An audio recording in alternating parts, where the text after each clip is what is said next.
Ay, nako. Tingnan niyo naman to. Galit na galit to kay Cayetano. The Philippine Senate in 28 days under Alan Peter Cayetano estimated cost 700 million. Sinagot naman siya ni Cayetano. Okay na yan. So, ang output daw kasi ng mga ginawa ni Cayetano is chaos, gunfire, batas escape, under its protective custody, mga ganon. Tapos attempt unauthorized committee hearing, highlighted by no press presided nor attended by a single senator. Grabe naman ito. Teka, sandali ah. Alam mo, Kaping, kung talagang sisipatin mo lang dyan sa kukote mo, sa totoo lang ha, lahat ng nangyari during the time of Cayetano, hindi naman siya may kasalanan eh. Sa totoo lang. Alam niyo kung sino may kasalanan? Kayo. Bakit eka mo? Hindi kayo mapakali na may ibang nakaupo. Hindi kayo sanay na hindi kayo namumuno. Hindi niyo maiwan-iwan yung mga kapangyarihang naagaw sa inyo, di ba? Na legal na inagaw sa inyo, ha? Why? Yung sinasabi mo kay Bato, ginawang under protective custody, sino lang gulo? Sino nagdala ng NBI doon? O, di ba? Alam mo naman, napapabalita na kayo ni Soto. Tama?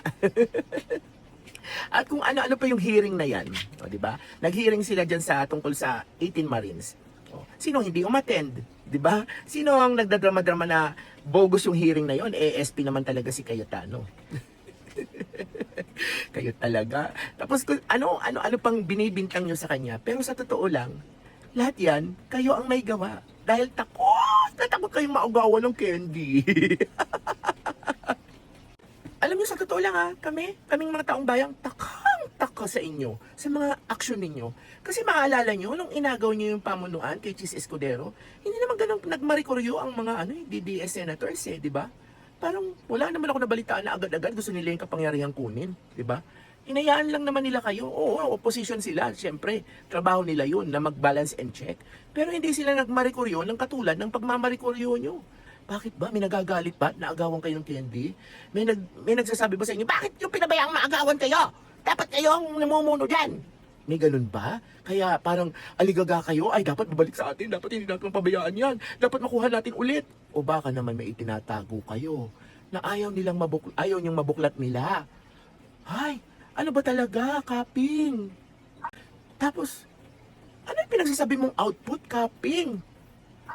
Alam mo, ang pinakamagandang output na naibigay, yung nawala yung craving ng taong bayan. Na-satisfy yung craving ng taong bayan. Sa 18 Marines. Yun ang pinakamagandang output na naibigay ng Cayetano Black na ilang buwan naming iniintay na gawin ninyo. Na ayaw ninyong gawin. Ay, nagtataka na nga rin kami, bakit ba? Diba? Tapos, ang pinagmamalaki yung output, eto, ang pinagmamalaki yung output.